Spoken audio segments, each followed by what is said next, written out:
नमस्कार। नमस्कार। लाइव में जुड़े हुए सभी साथियों को मेरा प्रणाम। जो भी लाइव देख रहे हैं उनको भी मेरा प्रणाम। सर, प्रबंधन पैसा अगर देता होता तो हम लोग सुप्रीम कोर्ट का रास्ता क्यों अपनाते? पहली बात। दूसरी बात, जो डिफिशियंसी का मैसेज सब जगह चल रहा है, ये डिफिशियंसी आखिरकार कर कौन रहा है? ये सहारा प्रबंधन के लोग इसको डाटा को चेक कर रहे हैं। कोई किसी राज्य से, कोई किसी राज्य से, ये दोनों लोग सीआरसी के और सहारा के प्रबंधन के लोग चेक करके डाटा को डिफिशियंसी में डाला जाता है। पैसा देने की इनकी नीयत नहीं है। दूसरी बात मैं कहूं यहां पर, तो जितने लोग सहारा के अंधभक्त कहा जाए या सिपाही कहा जाए या वफादार कहा जाए, ये सिर्फ देश के निवेशक को गुमराह करने का काम कर रहे थे, करते आ रहे हैं और करते रहेंगे, क्योंकि इनका काम यही है। अभी आज हमारे मध्य प्रदेश में जोनल चीफ शिवाजी सिंह हर शनिवार को मीटिंग लेते हैं और पूरा जूम मीटिंग के माध्यम से गुमराह करने की कोशिश करते हैं।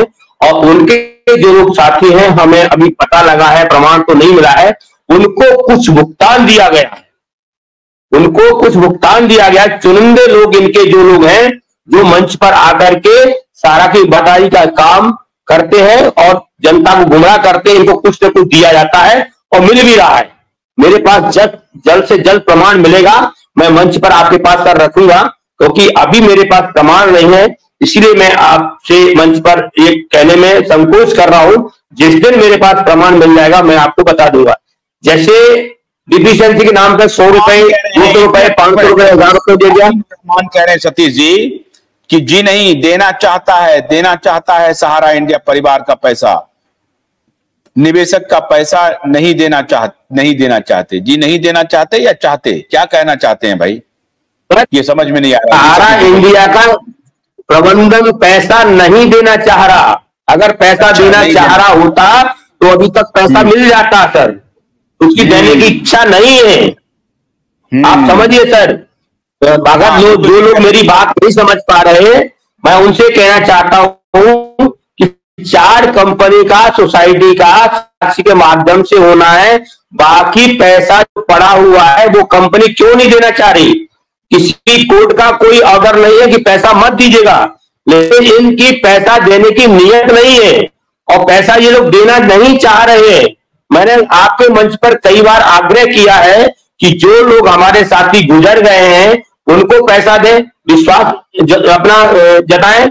जो लोग आज वर्तमान में पूरे भारतवर्ष में 50 या 5 से 50 के बीच में जिनकी किडनियां खराब हो चुकी हैं, जो बिस्तर पर हॉस्पिटल में अपनी मौत से जूझ रहे हैं, उनको पैसा दे सकते, क्यों पैसा नहीं देना चाह रहे? इनका कहीं से कहीं तक जमाकर्ता का इनके ऊपर विश्वास नहीं है। ये सिर्फ पेपर पे पलटी कर रहे हैं। आज भी डिफिशियंसी के नाम पर इनकी जो फ्रेंचाइजी ऑफिस खुली हुई है, जो इनके कुछ सेक्टर मैनेजर बाय करके जो फार्म ले रहे हैं, इनकी पूरा षड्यंत्र है। इनकी नीयत है कि पैसा को हम किसी भी तरीके से कन्वर्ट करें, फार्म भर के कन्वर्ट करने की पूरी इनकी प्लानिंग है। तो मैं देश को जगाना चाहता हूं कि किसी भी कंडीशन पे आप अपना ब्लैंक पेपर पर साइन न करें और अपना प्रमाण पत्र किसी भी फ्रेंचाइजी गार्जियन को ओरिजिनल नहीं दें। वो लोग फंस जाएंगे। व्हाइट पेपर पे जब जो पैसा दे रहे हैं उसकी कोई जवाबदेही नहीं है। जब जवाबदेही है तो आज 2012 से लेकर के अभी तक का भुगतान इन्होंने नहीं दिया। मैं कह रहा हूं 2020 के बाद भी नहीं दिया।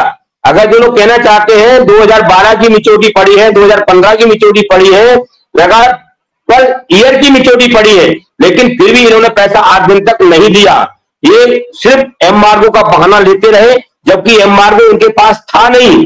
और कई हाई कोर्ट में इन्होंने ऐसा एफिडेविट दिया है कि साहब हमारे पास एम्बार्गो लगा हुआ है, सीआरसी में जाइए, सीआरसी से पैसा मिलेगा। ये गुमराह करने का काम कर रहे हैं। इनकी बहुत बड़ी लीगल टीम है, वो सिर्फ भ्रमित करने का काम कर रही है। तो मैं ये करने नहीं दूंगा। हमारे कई साथी सुप्रीम कोर्ट में पहुंच भी चुके हैं, हम भी सुप्रीम कोर्ट पहुंच चुके हैं। मैं देश से जो जमा करता है उनसे आग्रह करूंगा कि आप अपना डाटा बना करके शीघ्रता शीघ्र हम लोगों को दे। डेथ मेच्योरिटी का डाटा मांगा है मैंने, डेथ मेच्योरिटी का डाटा हमने पेश कर दिया सुप्रीम कोर्ट में। अब इनको आगे चल के पता लगेगा, पैसा तो आखिरकार इनको देना पड़ेगा, आज नहीं तो कल, कल नहीं तो परसों पैसा देना पड़ेगा, लेकिन टेढ़ी अंगुली करने के बाद ही ये पैसा दे पाएंगे। सीधी अंगुली से पैसा ये सब नहीं दे रहे, ये सिर्फ गुमराह करने का काम कर रहे हैं। मैं यही कहना चाहता हूं, ये गुमराह करने का काम कर रहे हैं, पैसा नहीं देना चाह रहे। पुलिस प्रशासन को तो ये थाम लेते हैं, एडवोकेट को तो थाम लेते हैं, ये कोशिश करते हैं किसी भी तरीके से जमा करता थाम लेते हैं। आ रही है कि बहुत सारे अधिकारियों के खिलाफ एफआईआर दर्ज किया गया है, ये कहां की खबर है? किस प्रदेश में एफआईआर दर्ज किया गया? एफआईआर तो मैंने खुद किया है सर, सारे प्रबंधन के खिलाफ मैंने स्वयं ने किया है। 276/2023 एफआईआर नंबर है मेरा। उसमें सुब्रत राय साहब है, सपना राय साहब है, और कांग्रेस अवस्थी है, जेपी राय साहब है, सारे वरिष्ठ अधिकारी उसी में है। और हमारे पास मध्य प्रदेश से जो हमने एफआईआर कराई है, वो 104 एफआईआर कराई है। एफआईआर तो पूरे देश भर में है, ऐसा नहीं कि मध्य प्रदेश में, पूरे देश भर में 4000 से ज्यादा एफआईआर है। नागिन कुशवाहा जी की पिटीशन में भी एफआईआर लगी है, हमारे पीआईएल में भी एफआईआर लगी हुई है। एफआईआर तो बहुत हुई है सर, अरेस्ट वारंट भी निकले। ग्वालियर में कांग्रेस अवस्थी आज की डेट में मिनिमम डायरेक्टर है, वो जेल के अंदर है, और उसमें उनको मार्च, अप्रैल, मई 3 महीने के अंदर 2 करोड़ का पेमेंट ग्वालियर में हुआ है। 2024 में तब एम्बार्गो कहां चला गया था, सीआरसी कहां चला गया था, और आज भी कई जगह पेमेंट हो रहे हैं अरेस्ट वारंट निकलने के बाद। तो मैं ये कहना चाहता हूं, जब डंडा इन पे पिलता है तभी आखिरकार ये पैसा देते हैं, तब तक ये पैसा नहीं दे रहे। पैसा तो आखिरकार लेके रही जनता।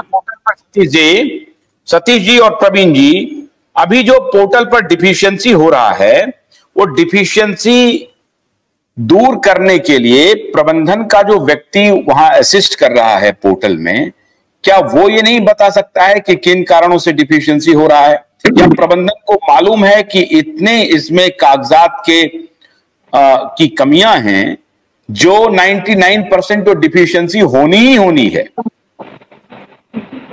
जी, मेरे को बोलने का मौका दीजिए थोड़ा। हाँ बोलिए। एक सतीश जी बोलेंगे कि हम बोले? बोलिए सर, बोलिए, आप बोलिए। जी जी जी जी, लाइव में जितने भी साथी बैठे हैं सभी को नमस्कार, और जो लोग देख रहे हैं उनको भी बहुत बहुत नमस्कार। सर, 2-3 बात मुझे कहना था, थोड़ा सा मेरे को टाइम दिया जाए। अभी देखिए, अभी आप जो पूछे कि इनके जो अधिकारी हैं या ऊपर के जो भी डायरेक्टर, उनको मालूम नहीं है।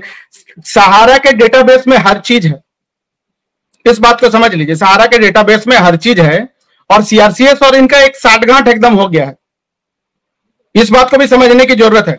अमित शाह साहब ने जो ये पोर्टल बनाया, पोर्टल बनाने के समय में इन्होंने ये सब तो कुछ बोला नहीं था कि 10,000 देंगे या क्या होगा, या उन्होंने 5,000 करोड़ रुपया का डिमांड किया कि हमको 5,000 करोड़ सुप्रीम कोर्ट दे दे हम लोगों को, उसके बाद डिस्ट्रीब्यूट करेंगे। लेकिन जैसे ही पोर्टल बना तो इन्होंने 10,000 का एक सगुफा ले आया कि हम इस पोर्टल के माध्यम से 10,000 ही देंगे। तो ऐसा नहीं है कि सहारा को मालूम नहीं है, सहारा को एक एक चीज मालूम है, उनके डेटाबेस में हर आदमी का डिटेल्स है।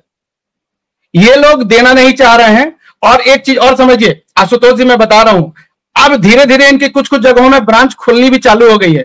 और वो खुल क्यों रही है? डिफिशियंसी हटाने के नाम पे ये लोग एक एक सर्टिफिकेट का 100-100 रुपया चार्ज कर रहे हैं। इस चीज का क्या किया जाए? देश का, भोली भाली जनता का इन लोगों ने पहले ही हजारों करोड़ रुपया लूट लिया है। अब ये दोबारा से अपनी ब्रांचेज खोलकर फिर से कमाई करने का एक जरिया बना दिए हैं।